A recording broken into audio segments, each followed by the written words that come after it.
Out here today. We're pre-art fair, and I just wanted to talk about the first project that we've worked on for St. Thomas the Apostle Catholic Church, which is in the background. St. Thomas contacted me in the early 90s about this project, and my firm is Lincoln Poley Architects here in Ann Arbor, located in the historic Nichols Arcade building. And the church contacted me mainly because I'd been working in preservation for a number of years, especially in the UP. I was up in Marquette and did 3 courthouse restorations that are on the National Register, and then moved down to Ann Arbor in 1984 and had worked on the Chelsea District Courthouse in the late 80s, mid to late 80s. And so the church was interested in finding someone that had the background to work on this project. The project involved looking at the interior restoration as well as putting a small addition on the building. At the time, we didn't know exactly how big the addition might be. But as you can see in the background behind me, there's a smaller tower. And the small tower is actually about 1,000 square foot addition that we did as a result of the project. Now, backing up a little bit, we worked with a number of people on this project, and probably the most important group was the church itself and the committee, which was comprised of about 15 to 16 people. And as you can imagine, working with a large committee, it's a little bit difficult to always gain consensus on a topic.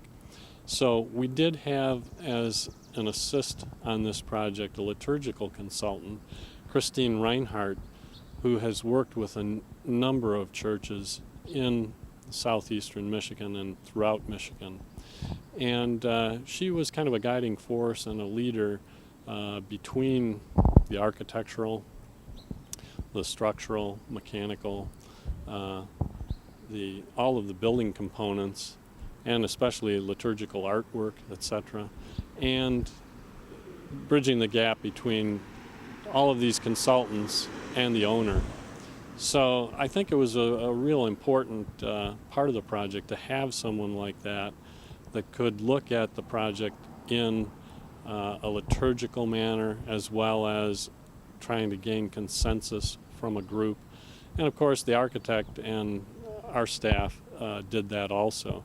Maggie McGinnis, who now works for Quinn Evans, was an instrumental person on this project, and she was an architectural intern at the time and was one of the key assistants. Donna Tarashuk also worked on this project. So we had a few other people besides myself on the project. I think also trying to work with a large group, obviously it takes time to develop these consensus opinions. So it was about a 2-year process, basically, of working with the renovation group and the ministerial staff. And one of the key leaders of the church at the time was Reverend Timothy Crowley, and he saw an opportunity, I think, to make this church to take the landmark status of this church and develop it into a very prominent building within the community.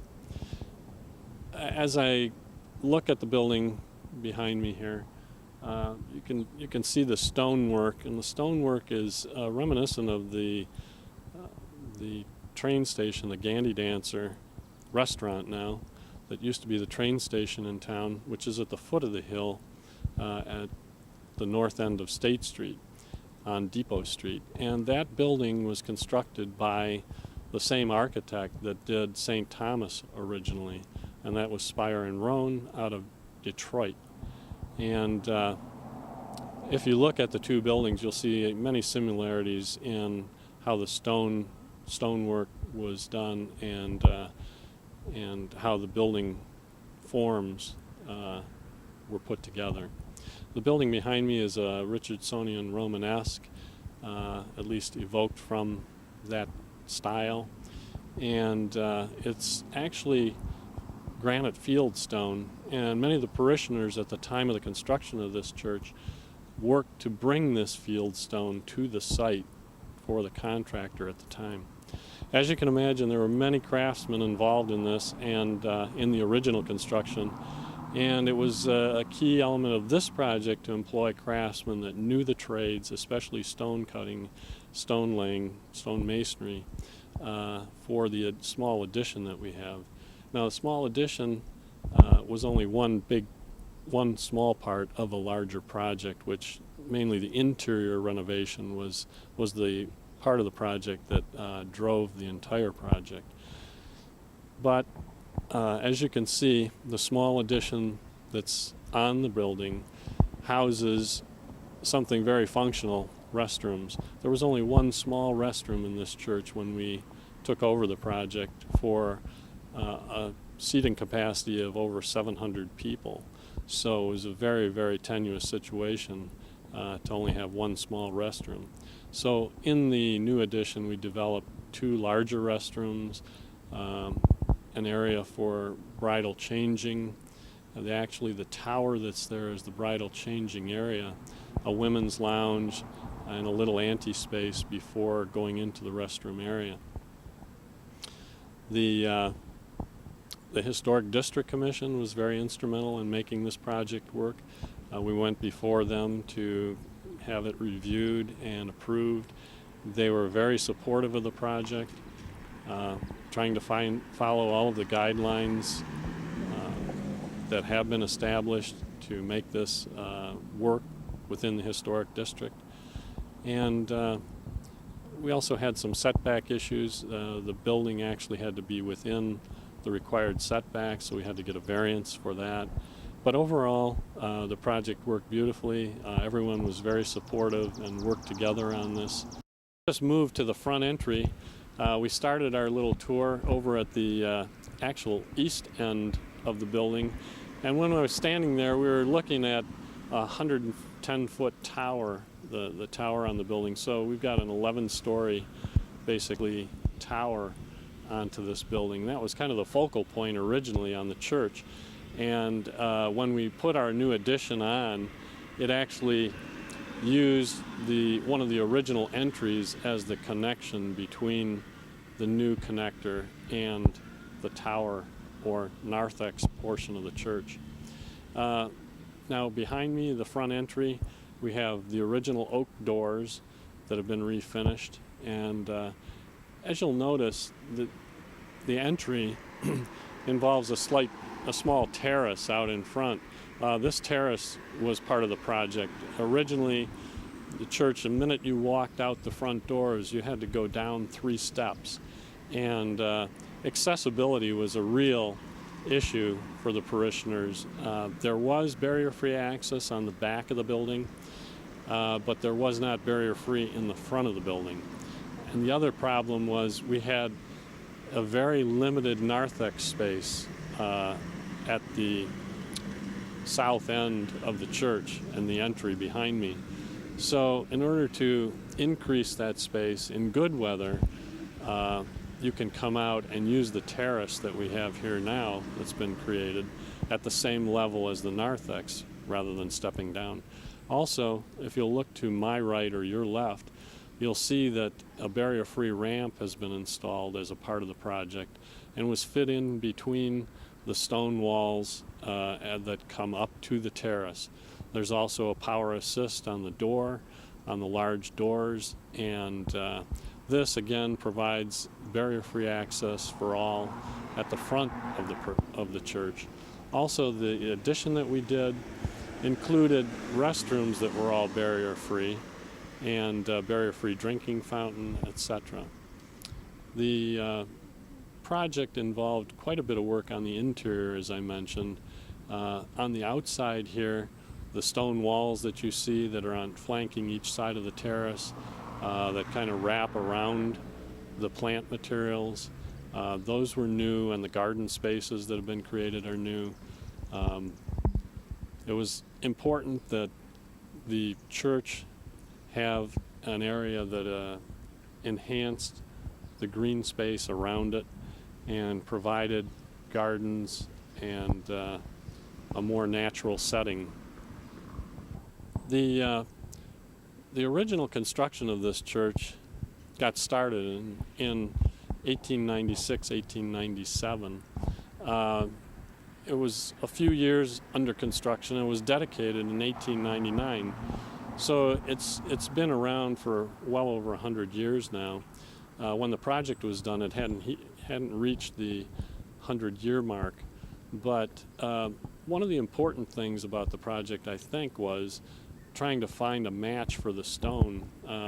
It's a very mixed granite that you see on the original building, and behind me is the addition that we constructed. In order to match the stone, we had to look at finding sources other than in Michigan, because there are no active quarries for granite in Michigan, even though the stone that's on the original building was quarried not far from the church site, and parishioners at the time brought that stone to the site for the masons as an act of their dedication to the project. On this addition, we looked to the contractor to bring us samples, and Genesee Cut Stone from Genesee County was able to locate 4 different quarries in different parts of Canada and the United States to bring the proper mix into this setting for our new addition. So Minnesota and Canada were the 2 areas where quarries were found with stone granite that was similar to what we had on the building. We looked at creating these gardens that had been mentioned before in this podcast, and originally we had landscaped the area behind me in a more traditional fashion, but in 2000, or slightly before 2000, the church was approached by one of the parishioners who talked about doing a Millennium Garden for the entry area of the church. So on each side of the main entry to the church, new landscaping was installed, and basically a rock garden with different plant materials to commemorate the millennium and this church in the millennium. Rose window on the front of the building, you'd have to envision at night this wall lit up. Originally the building was not illuminated in the evening, but about 6 or 7 years ago the church and I recommended that Gary Steffi Lighting come in and do a lighting plan for the exterior to enhance the architectural features in the evening. And so it's worth a drive-by in the evening to see how the stone is lit up and how the shadows are cast on the front of the building, as well as the tower that we mentioned earlier is lit in the very top of the interior of the tower. That portion is illuminated so that from a distance you can notice this landmark sitting at Kingsley and State Street. Right now we're looking at the rear of the church, actually the apse end, which is facing north, and there's a great shot of one of the windows, a stained glass window in an arched opening that you're looking at, and that opening was filled with stone until the renovation occurred in the 1990s. That stone was installed in the 1960s in a prior renovation of the church, and the idea was to limit the amount of natural light that came into the sanctuary space so that the focus was on the altar and not on the setting behind the altar and the decorative aspects of windows. So on the inside it was actually covered with plaster. The ceiling was it's a half dome, and the ceiling area and wall area around these windows was just a continuous layer of plaster painted gold. Below that were red mosaics that ran around the whole apse end, and it really didn't correlate at all to the history of the building. It was a new liturgy that was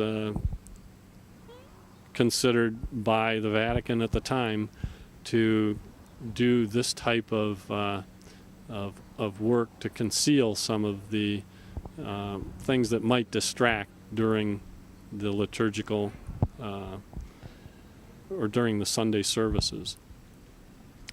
So as a part of this project, we removed the stone, and it was quite gratifying, and it was actually one of the key moving forces for this project in terms of fundraising and in terms of interest. The parishioners, once we started to uncover the stone on the exterior, really got behind the project. And again, when on the interior we opened it up and the light was able to stream through the windows.